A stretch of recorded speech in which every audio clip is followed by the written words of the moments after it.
ಕಲಬುರಗಿ ಎಂದಾಕ್ಷಣ ಕಣ್ಮುಂದೆ ಬರುವುದು 18ನೇ ಶತಮಾನದ ಕಾಯಕ ದಾಸೋಹಿ ಶ್ರೀ ಶರಣಬಸವೇಶ್ವರರು, ಉರ್ದು ಸಾಹಿತ್ಯದ ಪ್ರಥಮ ಗದ್ಯ ಲೇಖಕ, ಪರ್ಷಿಯಾದ ಸೂಫಿ ಸಂತ ಬಂದೇ ನವಾಜರು.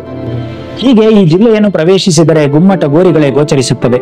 ಸಾಮರಸ್ಯಕ್ಕೆ ಹೊಸ ಭಾಷ್ಯ ಬರೆದ ಹಲವು ವಿಶೇಷತೆಯನ್ನೊಳಗೊಂಡ ಕಲಬುರಗಿಯ ಹೃದಯ ಭಾಗದಲ್ಲಿರುವ ಕೋಟೆಯು ಇಸ್ಲಾಮಿಕ್ ವಾಸ್ತುಶಿಲ್ಪವನ್ನು ಪ್ರತಿಬಿಂಬಿಸುತ್ತದೆ. ಈ ಕೋಟೆಯನ್ನು ಮೂಲತಃ ವಾರಂಗಲ್ನ ಕಾಕತೀಯರ ರಾಜ ಗುಲ್ಚಂದ್ ನಿರ್ಮಿಸಿದ. ದೌಲತಾಬಾದಿನ ಮಾಂಡಲಿಕ ರಸ ರಾಜ ಕಲಿಚಂದ್ ಈ ಕೋಟೆ ನಿರ್ಮಿಸಿದ ಪ್ರತೀತಿಯೂ ಇದೆ. ನಂತರ ಬಂದ ಬಹುಮನಿ ಸಾಮ್ರಾಜ್ಯದ ದೊರೆ ಅಲಾವುದ್ದೀನ್ ಬಹುಮನ್ ಶಾ ಪಶ್ಚಿಮ ಏಷ್ಯಾದ ಮತ್ತು ಯುರೋಪಿಯನ್ ಮಿಲಿಟರಿ ವಾಸ್ತುಶಿಲ್ಪದ ಶೈಲಿಯಿಂದ ಪುನರ್ರಚಿಸಿದನು ಎಂದು ಇತಿಹಾಸದ ಪುಟಗಳಲ್ಲಿ ಉಲ್ಲೇಖವಾಗಿದೆ.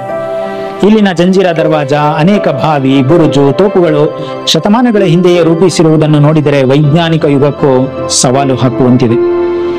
ಅಲ್ಲದೆ ಶ್ರೀ ಶರಣ ಬಸವೇಶ್ವರ ದೇವಸ್ಥಾನ ನಗರದ ಹೃದಯ ಭಾಗದಲ್ಲಿದೆ. ಮೂಲತಃ ಜೇವರ್ಗಿ ತಾಲೂಕಿನ ಅರಳಗುಂದಿಯವರಾದ ಶರಣ ಬಸವೇಶ್ವರರು ಬಸವಣ್ಣನವರ ತತ್ವ ಸಂದೇಶಗಳ ಪ್ರಚಾರ ಮಾಡುತ್ತಾ ಕಲ್ಯಾಣಕ್ಕೆ ಹೋಗುವಾಗ ಕಲಬುರಗಿಯಲ್ಲೇ ಉಳಿಯುವಂತೆ ಮಾಡಿದವರು ಇವರ ಶಿಷ್ಯ ದೊಡ್ಡಪ್ಪ ಶರಣರು.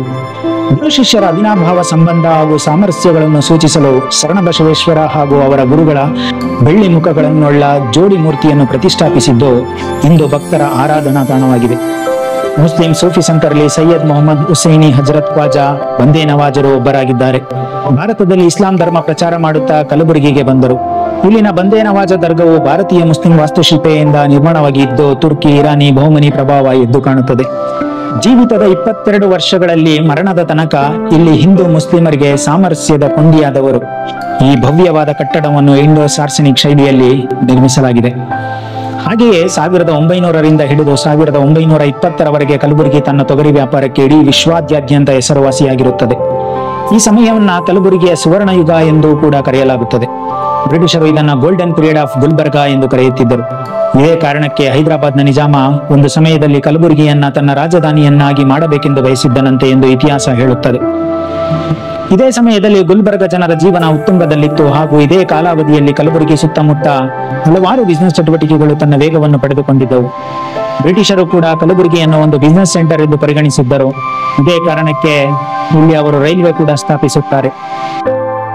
ಈ ಕಲ್ಲಿನ ನಗರವು ಪರ್ಸಿಗಳು, ಕೋಟೆ ಕೊತ್ತಲಗಳು, ಸಾತ್ ಗುಂಬಜ್ಗಳು, ಭವ್ಯ ಸ್ಮಾರಕಗಳು, ಧಾರ್ಮಿಕ ಕೇಂದ್ರಗಳು, ಜೈನ ಬಸದಿಗಳು, ಪೌರಾಣಿಕ ಐತಿಹಾಸಿಕ ತಾಣಗಳು, ದೇವಸ್ಥಾನ, ಸ್ತೂಪಗಳು, ಶಾಸನಗಳು, ಐತಿಹಾಸಿಕ ಪರಂಪರೆಯ ಸಹಸ್ರಾರು ಸಂಗತಿಗಳನ್ನು ಪಿಸುಗುಡುತ್ತವೆ.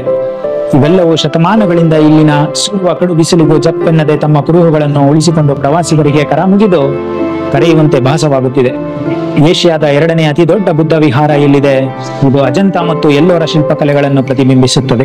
ಚಿಂಚೋಳಿ ಬಳಿ 108 ಅಡಿ ಎತ್ತರದ ಜಮ್ಮು ಕಾಶ್ಮೀರದ ವೈಷ್ಣವಿ ದೇವಿ ದೇವಸ್ಥಾನ ಮಾದರಿಯ ಭವ್ಯ ವೈಷ್ಣವಿ ದೇವಿ ಮಂದಿರ ಈಗ ಎಲ್ಲಕ್ಕಿಂತ ಹೆಸರುವಾಸಿಯಾಗಿದೆ. ಸೇಡಂ ರೋಡಲ್ಲಿ ಲಕ್ಷ್ಮೀನಾರಾಯಣ ದೇವಸ್ಥಾನ, ಬ್ರಹ್ಮಕುಮಾರಿ ವಿಶ್ವವಿದ್ಯಾಲಯ, ಜ್ಯೋತಿರ್ಲಿಂಗ ಹೀಗೆ ತನ್ನ ಭವ್ಯತೆಯನ್ನು ಈ ಜಿಲ್ಲೆ ಈಗಲೂ ಉಳಿಸಿಕೊಂಡಿದೆ.